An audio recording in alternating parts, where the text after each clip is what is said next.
Hello madam. Hello. So, ఈ ఉగ్రవాద దాడి జరిగిన తర్వాత మోడీ గారైతే కొన్ని సంచలనమైన నిర్ణయాలు తీసుకోవడం జరిగింది. అసలు ఎలాంటి నిర్ణయాలు తీసుకోవడం జరిగింది? దీనివల్ల భారత్‌కి ఎంతో ఉపయోగం, పాకిస్తాన్‌కి ఎంత నష్టం అంటారు? ఫస్ట్ థింగ్ ఏంటంటే ఇండస్ వాటర్ ట్రీటీ ఏదైతే ఉందో అది క్యాన్సిల్ చేసిండ్రు. దానివల్ల ఏంటంటే అందులో ఏవైతే 6 రివర్స్ నుంచి వాటర్ అనేది మనమును పాకిస్తాన్‌లో పంచుకుంటామో అదంతా కూడా ఆగిపోతది. సో, ఎందుకు అంటే పాకిస్తాన్ వాళ్ళు 80% వాటర్ అంటే ఇప్పుడు రికార్డ్స్ ప్రకారం చూస్తే ఏందంటే 80% వాటర్ వచ్చేది ఇక్కడ నుండి. సో, దానికోసమని ఒక ట్రీటీ అనేది 1960లో ఏమంటారు నెహ్రూను, ఆయూబ్ ఖాన్ కూర్చొని చేసుకున్న అగ్రీమెంట్ ఏదైతే ఉందో దాని ప్రకారం పంచుకోవాలి వాటర్‌ని. ఇప్పుడు గనుక మనం అగ్రీమెంట్ గనుక తీసేస్తే వాటర్ వాళ్ళకుండదు. 80% వాటర్ వాళ్ళు దీని మీద డిపెండ్ అయితున్నారు అంటే వాళ్ళకి వాటర్ ఉండదు. సో, ఒక విధంగా వాళ్ళకి వాటర్ రాకుండా చేసి ఒక రకంగా వాళ్ళకి ఇబ్బంది మనం చేస్తున్నట్టు. అంటే మనం ఏదైతే మనం ఇన్ని రోజులు ఫ్రెండ్‌షిప్ చూపించినామో ఇప్పుడు ఎనిమిటీ చూపిస్తున్నట్టు. అండ్ ఇక్కడేంటంటే వాళ్ళొచ్చి ఇప్పుడు ఏం ఫైట్ చేస్తున్నారంటే ఇది యూనిలాటరల్ ఇప్పుడు ఇది ఏంటంటే బైలాటరల్ అగ్రీమెంట్ కాబట్టి యూనిలాటరల్‌గా అంటే ఇద్దరు కలిసి చేసుకున్న అగ్రీమెంట్‌లో ఒక్కరే క్యాన్సిల్ చేసుకోవడానికి లేదని చెప్పేసి ఇంటర్నేషనల్ కోర్ట్‌కి వెళ్దామని చెప్పేసి పాకిస్తాన్ ఇప్పుడు ముందుకు అంటే వెళ్ళి యాక్షన్ తీసుకోవాలని చెప్పి ట్రై చేస్తుంది.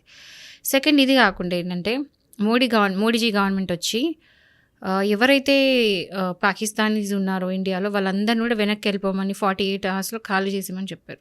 అది పేషెంట్సే కానీ స్టూడెంట్స్ కానీ ఎవరైనా చేయమని చెప్పిండ్రు. ప్లేస్లో మొత్తం వెళ్ళిపోమన్నారు. అండ్ అది కాకుండా కాశ్మీర్లో ఒక ఏరియాలో ఎవరైతే పాకిస్తాన్స్ ఉన్నారో వాళ్ళందరినీ కూడా కాల్ చేయమని చెప్పినారు.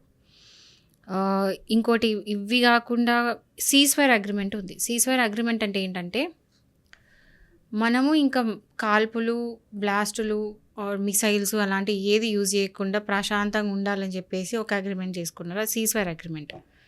సో, ఆ అగ్రిమెంట్ క్యాన్సిల్ చేస్తే ఏంటంటే ఇండైరెక్ట్ వార్ని ప్రకటించినట్టు. అది కూడా చేసింది. ఈవెన్ బీసీసీఐ వాళ్ళు డిసైడ్ అయినరంట ఇంకా India and Pakistan cricket friendly matches జరగకూడదు. ఇది కాకుండా ఇటాలియన్ గవర్నమెంట్ వచ్చింది, ఇజ్రాయెల్ గవర్నమెంట్ ముందుకు వచ్చి మనకు సపోర్ట్ చేస్తుంది. అవుట్ రైట్‌గా ఇండియాకి సపోర్ట్ చేస్తామని చెప్పేసి ఏ విధమైన సపోర్ట్ కావాలన్నా కూడా చేస్తామని చెప్పేసి ఈ 2 కంట్రీస్ ఇప్పటికైతే వచ్చినాయి.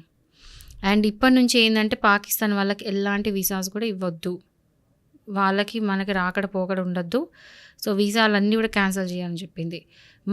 మన ఎవరైతే ఇండియన్స్ అక్కడ ఉన్నారో వాళ్ళందరూ అంటే ఇండియన్ ఆఫీసర్స్ ఎవరైతే పాకిస్తాన్ వాళ్ళందరిని కూడా వెనక్కి పిలుచుకుంది. అండ్ పాకిస్తాన్ ఎంబసీస్ ఎవరు ఉన్నారో పాకిస్తాన్ ఎంబసీలో ఉన్న ప్రొఫెషనల్స్ అందరూ కూడా వెనకకు పంపించమని చెప్పి 1 వీక్ టైం ఇచ్చింది.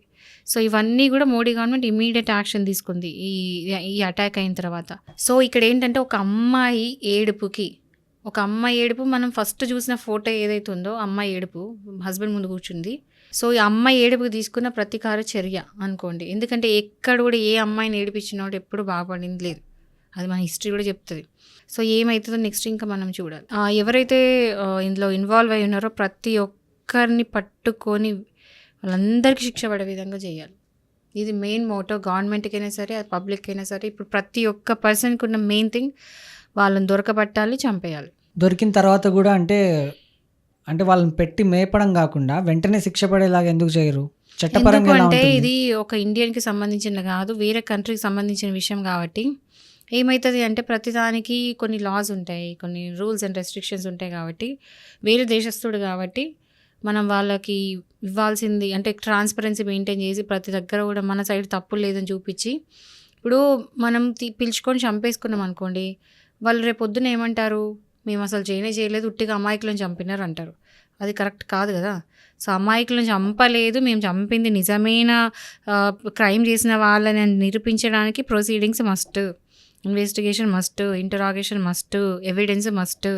సో, అన్ని ఎవిడెన్స్లు సీసీటీవీ ఫుటేజ్లు లేకపోతే లొకేషన్స్, వాళ్ళ జీపీఎస్ లొకేషన్స్, ఎక్కడి నుంచి వచ్చిండ్రు, ఎట్లాంటి ప్లాన్ చేసిండ్రు, వీళ్ళకి హెల్ప్ చేసిన లోకలైట్స్ ఎవరు, ప్రతిదీ అన్నీ కూడా బయటకు తీసి మొత్తం ప్రపంచంకి చూపించి వీళ్ళు దొంగలు అని నిరూపించిన తర్వాతనే వాళ్ళని చంపాలి.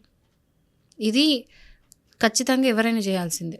లేకపోతే మనం ఉట్టిగా బ్లేమ్ తీసుకోవాల్సి వస్తుంది కదా. Okay madam, thank you.